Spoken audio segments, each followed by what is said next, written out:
also part of the iPhone 12 story, but we'll get into that in a second. But here you go. This is the new, smaller iPhone box everybody's talking about that also other iPhones will start shipping with. And we might as well get inside and see why it's smaller. Let's start with the iPhone 12 product red for this one. And it really is pretty striking visually just to see a box that's like half the volume it normally is because it's half the height. And as you get inside, you can see the phone is right on top, face down. Footprint is basically the whole box with a little bit of padding. So I imagine the Pro Max box will have to be a little bigger, and then maybe the mini box is even smaller. But we might as well get to that plastic peel. It's pretty simple this time. And right away, that is the product red iPhone 12. Looking not actually that red, but I'll get into that in a second. But let's finish the unboxing. We do have the cable here, USB-C to Lightning. The only other stuff in the box is the paperwork, which is all in this little half-sized pamphlets, the product red sheet, the SIM card removal tool, and a single sticker. So just one white sticker with the iPhones now. And that's it. No wall brick, no headphones, just a phone and a cable in a box, basically. All right, let's take a look at the iPhone 12 Pro. Same exact size phone, so same exact size box, just all black now since the Pro phones are all with these dark themes. So the black box with blue accents for the Pacific Blue phone. But yeah, once you get inside, the phone's right up on the top, and the contents of the box are in fact the same. No special fancy colored stickers for the Pro or anything, and no product red sheet, obviously. Just a phone and a cable. And that's the unboxing for iPhone 12 and iPhone 12 Pro. So the controversy, just to address it right off the bat, is the no charging brick in the box. Apple's defense of it is it's an environmental benefit, meaning they won't have to ship all these chargers and materials that are just going to end up in landfills anyway because people already own charging bricks.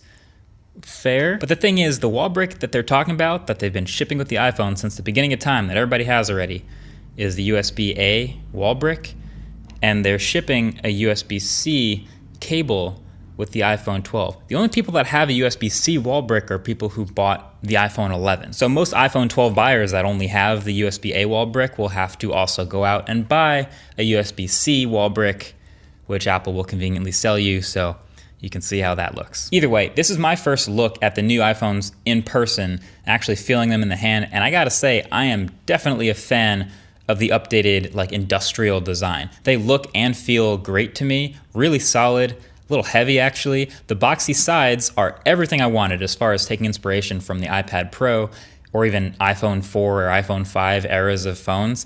Antenna lines near the corners, super tight tolerances, a flat screen, pretty minimal camera bump, but not zero.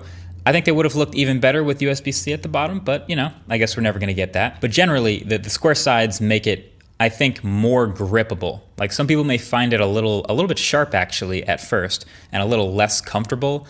But hey, people out here are putting cases on every phone, so I guess I shouldn't look too much into that. But I think it looks nice. It also happens to stand up on its own, so that's pretty sweet. What I will say though, is the iPhone 12 Pro has the glossy stainless steel sides, and the iPhone 12 has the more matte aluminum sides, and I honestly prefer the aluminum sides. Like the fingerprints you catch on stainless steel don't look great.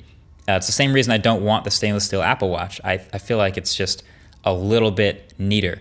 It's also a little bit lighter. These phones are the exact same size, and I mean exactly the same, like cases that fit one fit the other.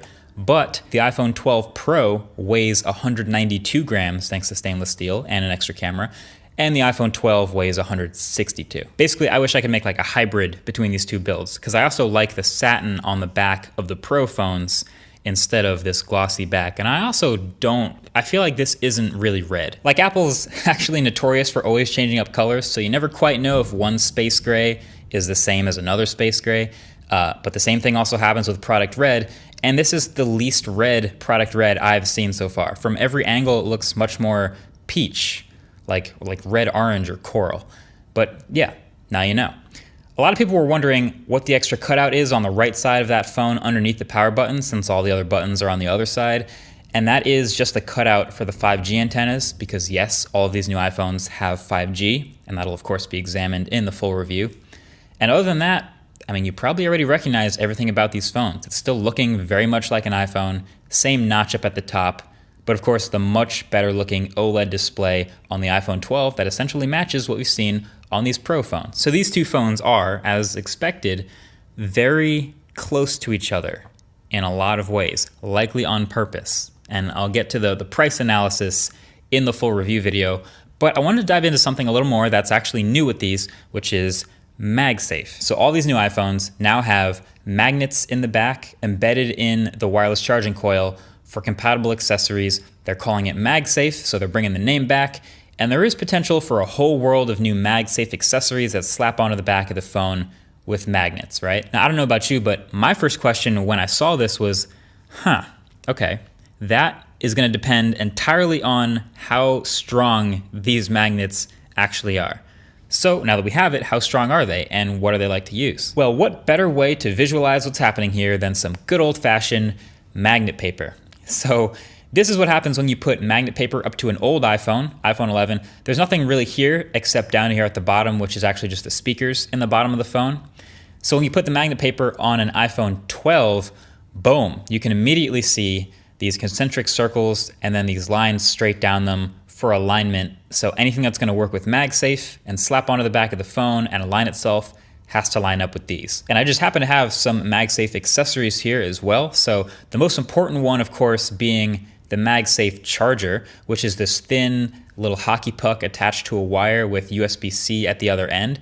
It's not a super long cable, it's 3 feet, and the puck itself basically resembles like a giant Apple Watch charger. It's flat, it's metal on the outsides, it's white plastic on the inside, and it just slaps onto the back of the phone like this. It's actually pretty much precisely centered over the logo, so it's an easy spot to find, and it's firm, but obviously since it's just a circle, it doesn't align with those other 3 lines underneath, so it can spin freely, which is kind of neat. And when you get it connected, I believe there's an NFC chip inside that tells the iPhone what accessory it just connected to and plays an animation on the screen accordingly. So when you connect just the MagSafe charger, you get just this little circular MagSafe charging animation, and it's charging at 15 watts. Cool. Then there's accessories like this MagSafe wallet that they showed. Boom, it has all the corresponding magnets inside to match up with the alignment of the iPhone, and when you connect it, it just kind of snaps onto the back in place. Again, somewhat firmly, but it's not super strong. And then it just plays the appropriate animation. So just to show you, it knows what accessory was attached. There's no extra settings or info on the phone, but it just knows. Then same here with this whole MagSafe case. It's a full case that has the magnetic coils inside, and you can see again those magnets super clear as day. And when you put it on the phone, the whole screen lights up because it knows a whole case is now on the phone. Now, just in case you're wondering, why would you need a whole MagSafe case? What's the point? So if you have the iPhone and the MagSafe case, you attach it, shows the animation, realizes the case is on, it's Pacific Blue animation, which is cool for the case. And now you can still attach that puck onto the back of the phone, and you're gonna charge through MagSafe. So it's going through the case. So that's the benefit of the compatible case, and yet still, if you have this little wallet accessory, and throw it on the back here of the case, it still recognizes through the case what accessory is happening. But if I try to charge through the wallet and the case, it actually still magnetizes, but it doesn't charge. So it seems like the limit to how many accessories, I mean, of course the wallet is magnetically shielded because you don't want to have the cards inside get messed up. But even if you put a second thing on the back, I don't think that would be very efficient. So yeah, one layer of having a case on your phone and still using MagSafe, fine, that's good.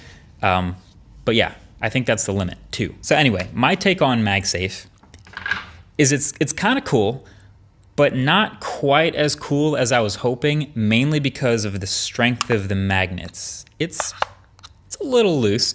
Now we'll see if third-party accessory makers can use stronger magnets in their accessories to better attach to the iPhone. But I was imagining something like a car mount may be coming out where it's just holding it up with magnets. But if you go over a bump, like this magnet's not gonna hold it up. So I'm curious how that goes with accessories you really want to stay attached. But even, look at this. This is the wallet mount, which you'd really want to stay attached. But even with this wallet case, putting it in my pocket, it can easily just pop right off, just slide right off, And that's your wallet. That's like the one thing you definitely want to for sure stick to the phone the strongest, right? So we'll see. We'll see what this ecosystem brings. Another fun fact though, this is still technically, it's all Qi. It's a Qi wireless charger. So if you haven't